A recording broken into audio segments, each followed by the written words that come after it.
Hello everyone and welcome to another entry in our Community Cast series. In this game we're going to have a showdown between Shetland Apache, who's going to be playing the Skaven led by Lord Skrolk, and he's going to be facing off against Brent Verlin, who's going to be playing the Dark Elves led by Malekith the Witch King. So let's jump right into this game, guys, and take a look at some of these army compositions. So for the Skaven, they do have a ton of skirmishers. You can see over here, I guess you could call it Vanguard, but just up on this hill, they do have 4 groups of the Gutter Runners with poison. So these guys are very similar to the Chameleon Skinks in that they have Vanguard deployment. They also have some mitigation against physical damage, whereas the Chameleons, I think, have it against missile attacks, but still pretty solid, 30%. So that'll definitely help them trade with other skirmishers. They can shoot while moving, and they do have Vanguard deployment. Something else that's really cool about these guys, however, it is very micro-intensive, is that they do have the Snare Net. So they have a hex ability. I think it's castable, or is it constant? Oh, it looks like it's actually constant, so you don't even have to use that ability. That's pretty neat. So they slow nearby troops by 24%, so that's going to really help them kind of outrun, or, you know, I don't know if they'll be able to outrun the Dark Riders who have 92 speed, but it'll at least slow them down a little bit. So he has 4 groups of those bad boys, and the Gutter Runners themselves, let's see how fast they are. They got 48 speed, so I think they're about the same as the Chameleon Skinks in terms of speed. Aside from that, he does have a ton of Skaven slave slingers. So this is kind of, you know, the theory of quantity over quality, you know, at its max. So these guys, you know, there's not much to say about them. They're pretty pitiful in terms of their raw stats, but with like kind of these many missiles coming at you, even if it's only 10 weapon damage, that's definitely going to add up. They do come in model counts of 105, so that's pretty substantial. And it looks like there's already a bit of skirmishing going on up here. So Dark Riders are very fast, 92 speed, but with the poison plus the snare nets, they're going to be heavily mitigated in terms of their speed. And also these little Gutter Runners are, I think, are a little bit better in melee. They have 26 melee attack, 32 melee defense, and 28 weapon strength. So when you compare that to the Dark Riders, who have 24, 22, and 21 now that they're poisoned, it looks like these guys would probably even win in sustained combat. So definitely some neat stuff there. So for the rest of the Skaven army, he has a couple groups of elite infantry. So the Storm Vermins with the Sword and the Shield, who will trade okay with like the Corsairs and other things like that. And he also has some Plague Monks in the middle with their anti-infantry bonus. The Warp Lightning Cannon, which is always a pretty good choice. It's good against Cav, it's good against things like Malekith, and it's definitely quite a bit of fun to use. And let's see, he's got some Poison Wing Globadiers, so he has some more anti-large against Malekith and Cav, and, you know, if there was like Hydras or anything else like that. And what's really cool about Globadiers is even if your opponent doesn't bring large, they still have really good armor piercing value, so they're quite useful against like Blackheart Corsairs and Blackheart Inaugurant and, you know, Executioners and all that fun stuff. He does have Lord Skrolk for his Lord. Skrolk's definitely a pretty competitive Lord. I mean, Queek is good. All of the Skaven Lords are pretty solid, to be honest. So he does have Contaminate. So when he hits enemy units, it does lower their leadership by 10. He also has, let's see what ability. So he has Pestilent Breath, which is going to be good against Witch Elves and lightly armored infantry like Bleak Swords. And he also has Vermintide and the Liber Bubonicus. This ability is incredible. It's basically like, I think, I've done a little bit of testing with it, but I think it like does as much damage as like 2 or 3 Spirit Leeches. It's really good.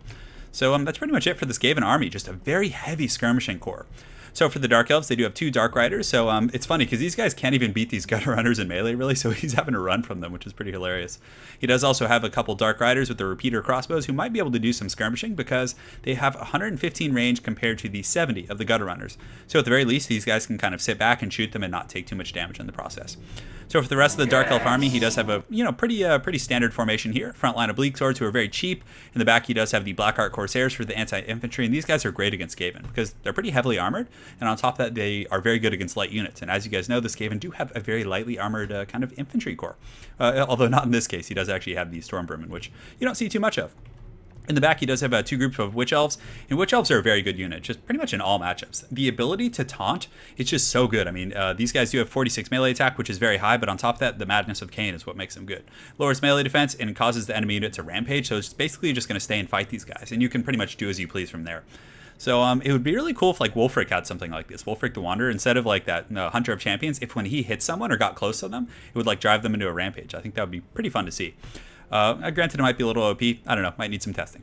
So over here, he does also have 2 Death Hags in the altars, and these guys are definitely tough for the Skaven to handle. If the Skaven don't bring like Rat Ogres or, you know, have any other large units to kind of muck these guys up, you know, they can do a ton of damage. Very good against infantry, and they do apply poison and also imbue the Madness of Cain, I think is what it's called. So they have a buff. It basically just makes a unit very powerful and also makes it rampage at the same time. So he does have Malekith on foot, which you don't see terribly often, but you can see his army's pretty wide. Like he has a lot of stuff, and on top of that, he does also have like 4 groups of skirmishers. So in order to afford that, he probably had to bring Malekith on foot to go a little bit cheaper. He does have the Gaze of Malice, which is very good, Blade Wind, which is good against rat blobs, Chill Wind, and I think that's it. So without further ado, guys, let's get this show on the road. So the Skaven are doing a little bit of skirmishing over here. You can see the Dark Elves are going to be pulling in these Dark Riders to do a little bit of Vanguard kind of a battling here. But he does, at the end of the day, have 4 groups of Cav here. And you can see that kind of a aura, that little kind of a, I don't even know what to call that, but that kind of mess around their flag right here is essentially the effect of the Snare Banner. So they are slowed. Their speed right now is actually, yeah, it's quite slow. But these Dark Riders are actually chasing these poor little rats down, but look how quick they scurry. They're actually pretty quick. But getting that charge acceleration, the Dark Riders are probably going to be able to ride them down. Granted, these guys will put up a great fight, and will, you know, if they actually turn and fight, will imbue some pretty serious losses upon these Dark Riders. But you can see the massive firing line of Skaven slaves is advancing. He does have 2 more groups of Gutter Runners here, so these guys are just going to tee off on these guys right now. And it's not the most damage, but like I said, when you have that much fire coming in, it's going to eventually pick these guys off. And you can see they take some pretty heavy losses right here, but he is going to be probably charging into the Skaven slaves, who will scatter. But he has a very nice like layering right here. So when these guys engage, oh, and they actually got routed off by the slaves before they even got in there. And like I mentioned before, the Gutter Runners over here, these ninja rats, I think they're ninja rats technically. They look like it. So they're definitely prison shanking these guys and putting them down, because like the Chameleon Skinks, what makes them so good is the fact that they apply poison in both melee and range. So if you run out of ammunition, they're still going to be a decent melee combatant, probably better than clan rats, and definitely give you some good utility. Oh, look at that jump kick. Whoa, that was cool. Oh, I thought that was actually a jump kick for a second, but no, he was just getting knocked down a hill. I totally thought that rat was doing like some Bruce Lee jump kick action, but the slaves over here really performing incredibly well, just peppering these Dark Riders into oblivion. But what's really going to be hard for this Skaven is once the main Dark Elf army gets here, it's going to be able to quickly dissipate these forces, and a lot of it's going to come down to the skirmishing of these slaves and the Gutter Runners and other stuff like that. So definitely a very cool strategy from Shetland Apache, but I'm pretty excited to see how Brent Berlin deals with it. So over here, the Dark Riders are pretty much routed off the battlefield. They'll probably come back. They have a little bit of distance towards the edge, although, yeah, these ones might break, but these ones are still in okay shape. They do have 30 models, but it's pretty funny when the skirmishers can actually like beat down the Cav. But he does have 1 group of very healthy Dark Riders back here, which are going to be pretty good at kind of dealing with, you know, shooting the Storm Vermin with some of their AP. Well, not the Storm Vermin so much because they do have shields, I think, but they're useful against the Globadiers because they can sit out of the range of the Globadiers, who only have, I think, 85, and these guys have 115. So they can get through the 100 armor of those Globadiers pretty efficiently. But it doesn't look like they're actually going to get back to the battlefield very safely here.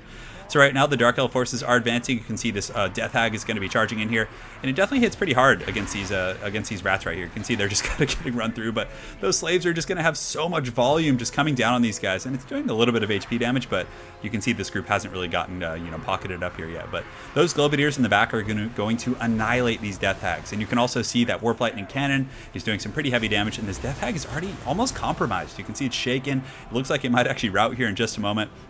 So hopefully, you know, he can get that thing to safety, but it is just getting punished as, you know, right as we speak here. So these Witch Elves are going to come in here and they're going to do a little bit of action. Oh, and they actually have some cool engagement animations. They do that like somersault and like double slicing animation. I can't remember. Do War Dancers actually do that, or do they have different animations? But they're going to fight on Storm Vermin here, which isn't the best matchup. Storm Vermin do have 90 armor, and Witch Elves have very, very low AP. But nonetheless, he does have you know, some Blackguard and Auguron coming in here, and the Blackguard will definitely outclass these Storm Vermin because they do have good AP values, even though they are a halberd unit. So you can see Malekith in the back is lurking, and man, he got so beat up. How did that happen? Man, was it, you know, I actually did see that bug where when you summon some clan rats, they can like instantly surround a unit and all of the models will make contact. I wonder if that's what happened to his Malekith, because he just got beaten down there somehow. So if we take an overarching look at the battlefield, you can definitely see there's some anarchy going on. We do have some Gutter Runners coming up from the high ground. Going to get some good skirmishing on these Dark Riders over here. And these Gutter Runners up here are just decimating these guys. Man, that is some heavy damage.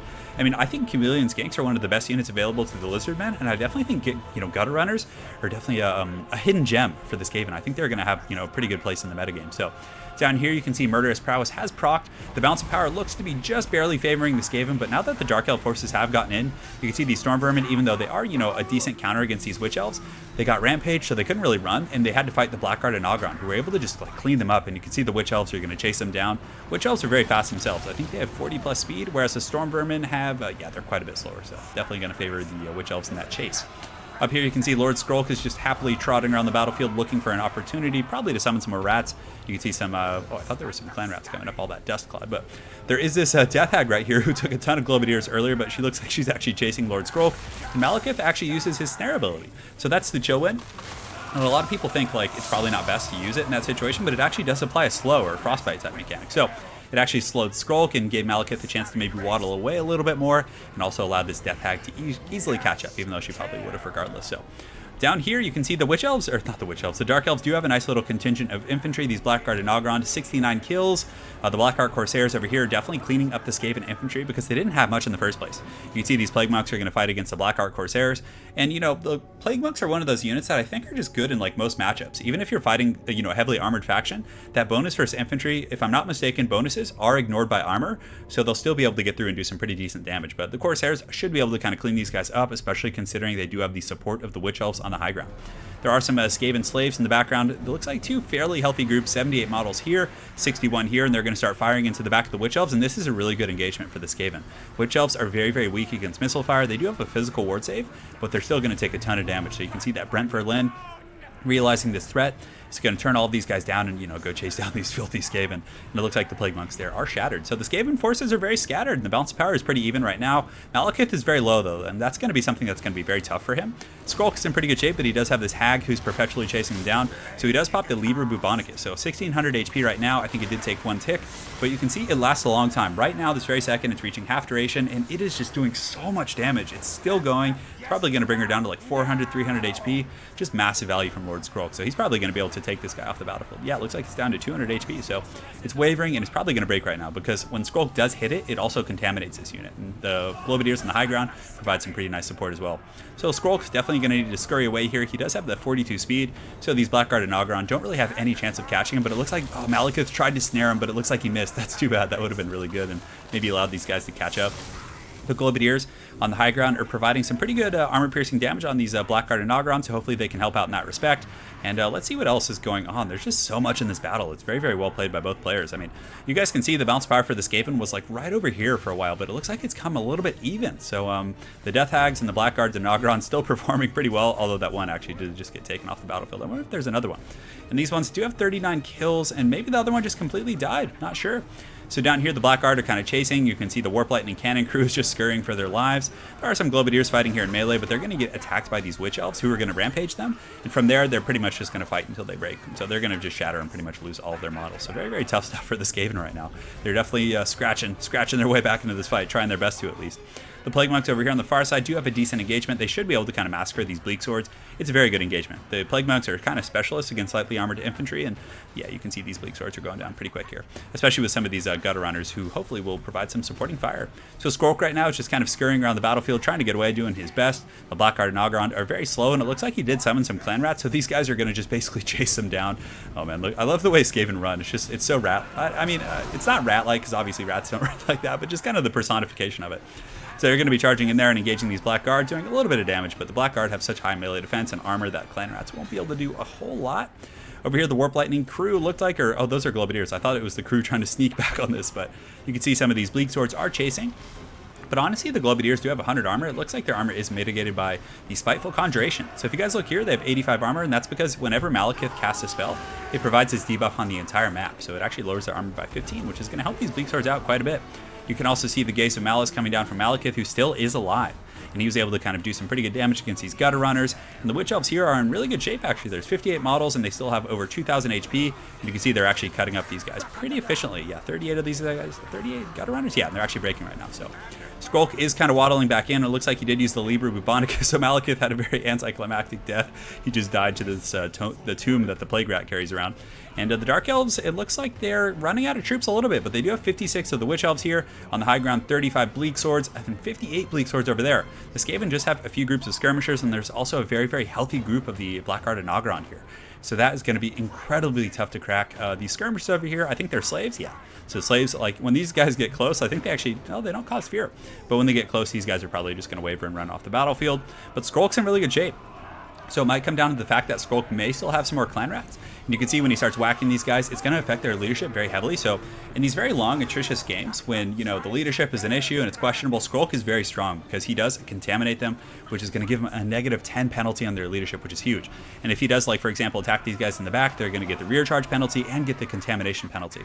There are 32 leaderships, so they're in pretty good shape. But the gutter runners here look like they might rally and get some decent little volleys here, which is going to tank these guys. You can see their leadership is going down, but this is so bad for Skrolk right now. A very healthy group of Witch Elves, 56 models, have rampaged him, and he's probably going to, potentially go down here because he only has 30 armor, and the Witch Elves do hit very hard against lightly armored targets, so that's a pretty dire situation for him. In the back, you can see some of these gutter runners are rallying and some storm vermin, so this is huge. If Skrolk can somehow endure this beating right here, and these guys keep shooting and then the storm vermin get in there, he might be able to kind of survive, especially since he's contaminating them and lowering their leadership. And this rear charge here, I think this is actually going to break him, and you can see these guys fire while they're moving, so they're going to run in here and do some rat karate against these guys. Yeah, they're such a cool unit. And yeah, so Skrolk's in okay shape. He still has 900 HP. I mean, okay with quotations around it. He's not in the best shape, but he has rallied. He does have a group of gutter runners here who are actually steady. They're rocking 37 leadership, which by Skaven standards is pretty darn good. So Skrolk looks like he might actually have a final showdown with some of these Blackguarded Nogron, and you can see he was actually rampaging there up until like the last second. So it looks like there's some sort of magic going down. I'm not sure what that is. Oh, and he gets more clan rats. That is so huge. And you guys can see the bounce of power was like right down here for the Skaven, but when he summoned the clan rats, it gave him a huge spike of power. So right now he definitely wants to engage and do as much damage as he can against these Blackguarded Nogron. You can see these gutter runners are going to rear charge them and apply some poison, which is going to be huge. So the clan rats here in pretty good shape, doing some okay DPS, and again, it is a quantity over quality type situation. Skrolk's going to come in right here, and he could potentially, they're at 24-33 leadership right now, sitting on the lower end of the spectrum as it pertains to leadership. If Skrolk comes in right now and is able to get a few good attacks, he could contaminate them and send them off, and it looks like they're at 4 leadership, they're at 0, they're at -15. So that is so brutal for the Dark Elves, and it looks like these Blackguarded Nogron might break, and if he's able to like chase these guys and make sure they stay off the battlefield, it's going to be very, very good for him. So as far as the Dark Elf army goes, they do have some broken troops over here, some Bleak Swords over here on the far side, but it looks like he does also have some Globadiers, who have 14 models and a decent amount of ammunition. So this is looking very, very grim for the Dark Elves. Hopefully for the sake of Brent Verlin, he's able to get some of these troops rallying up on the high ground. Looks like he does have some Blackheart Corsairs, 36 models. And also, guys, you have to remember, these clan rats are a summoned unit, so they're potentially going to, well, not potentially, they're absolutely going to disappear here in a moment due to the, I guess you could call it a summoning sickness. So they're running off the battlefield right here, and you can see Skrolk is charging up the hill against these Blackheart Corsairs, who only have 18 leadership. So as soon as he hits them, they're going to go down to 18, plus the damage sustained from his attacks. It's going to be really tough for them. So 1,000 HP, and it looks like Lord Skrolk has 900, but Lord Skrolk is also shaken. So it could go either way, and you can see some of these Globadiers are going to be bombing these guys, and then Skrolk turns around, immediately tanking them down to 26. And he also applies the Liber Bubonicus, which is really going to debuff them in terms of damage. So, well, I wouldn't even call that a debuff. It's just pure damage. It's more so meant against like single targets, but it still, as you guys can see, does huge damage against these guys. So very, very strong stuff. Over here, there are some Bleak Swords coming in. And are there any other Dark Elf units? I think he would definitely need some of his Witch Elves to come back. Oh no, and it looks like the Blackguarded Nogron are back. 19 of them. These guys are very, very resolute. Granted, they only have 10 leadership right now. But that's going to be tough if they're able to kind of get in the back of these guys. But I don't know if the Bleak Swords are going to last that long. So you can see they charge down, and Lord Skrolk kind of just smacks him with his mace right there. I don't know if he actually killed any, but he has some pretty cool attack animations. But looks like these guys are skirmishing, but the Blackguarded Nogron are coming, and it looks like Shetland Apache knows these guys are coming, and he wants to break them before they get there. He throws a few volleys, and they actually do break to that fire, which is great. However, these Bleak Swords still have 47 models, although they're at -70. No, not -70. They're at -30 leadership, and they're going to break themselves.